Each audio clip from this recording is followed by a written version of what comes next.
আপুদের একটা common request যে আপু তুমি কি করে এরকম টুকটাক কাপড় দিয়ে বাচ্চাকে প্যান্ট সিস্টেম করে পড়াও। তো আজকে আমি সেই ভিডিওটাই আপনাদেরকে করে দেখাবো। আমি কয়েকটি স্টাইল দেখাবো যেটা আপনাদের সুবিধা হয় সেভাবে পড়াবেন। কারণ বাবুকে আমি সবসময় ড্যাপে পরে রাখি না, ভিডিওগুলো যখন করি তখন ওদেরকে প্যাম্পার্স পরে এই ভিডিওটা করি।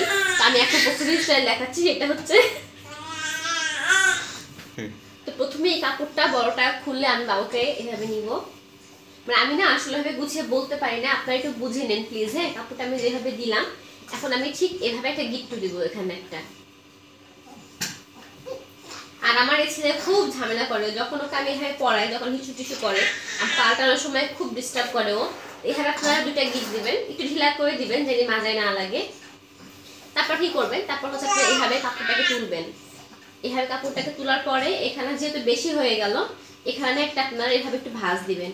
এই ভাঁজটা নিয়ে এসে এটাকে আপনারা ঠিক এইভাবে এখানে গুজে দিবেন, মানে এই যে এইভাবে আপনারা গুজে দিবেন। যেটা হচ্ছে একটা সিস্টেম গেল। হ্যাঁ, এখন আরেকটা সিস্টেম আমি দেখাচ্ছি এবার। এটা ওটা এটা প্রায় সেম একই রকম, এটা একটু বেশি সুবিধা কি আপনার বেশি হয় কাপড় এইভাবে নিয়ে করে এখানে দিবেন, এটার বেশি ইজি আর কি।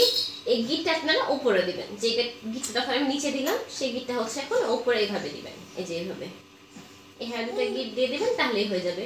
এভাবে কিন্তু অনেক একদম সবকিছু ঠিকঠাক থাকে। সাইডে দেখেন এই যে একদম প্যান্টের মতো হয়ে থাকবে, লুঙ্গির মতো। এই যে ও খুব মজা পায় যখন এরকম করি আর কি।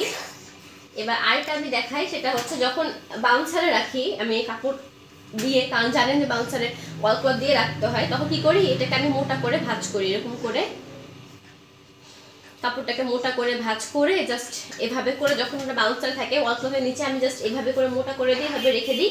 আর এখান থেকে বেল্টটা আমি দুই সাইডে আটকে দিই। এতে করে হয় কি যখন ইস্যুটা করে বেশিরভাগ এখানেই হয়ে যায়, পানি চুষে নেয়, বাইরে যায় না, নষ্ট হয় না।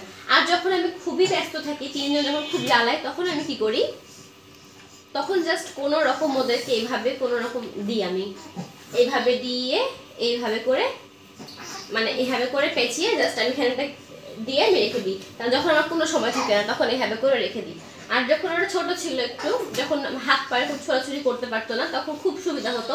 তখন এই একটা পাতলা কাপড় দিয়ে পুরো একদম জাপানিদের মতো এরকম এরকম করতাম। এটা খুব ভালো লাগে, এইভাবে ওরা ঘুমাতো অনেক সুন্দর করে।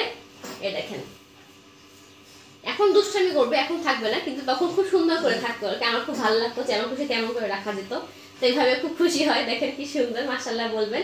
তো আপু এইভাবে আমি পড়াই, যখন যেরকম সুবিধা হয় আর কি। এইভাবে আমি বাবুদেরকে পড়াই ন্যাকড়া দিয়ে, খুবই সামান্য মানে খুবই সিম্পল একটা ওয়ে। আপনারা চাইলে এইভাবে পড়াতে পারেন।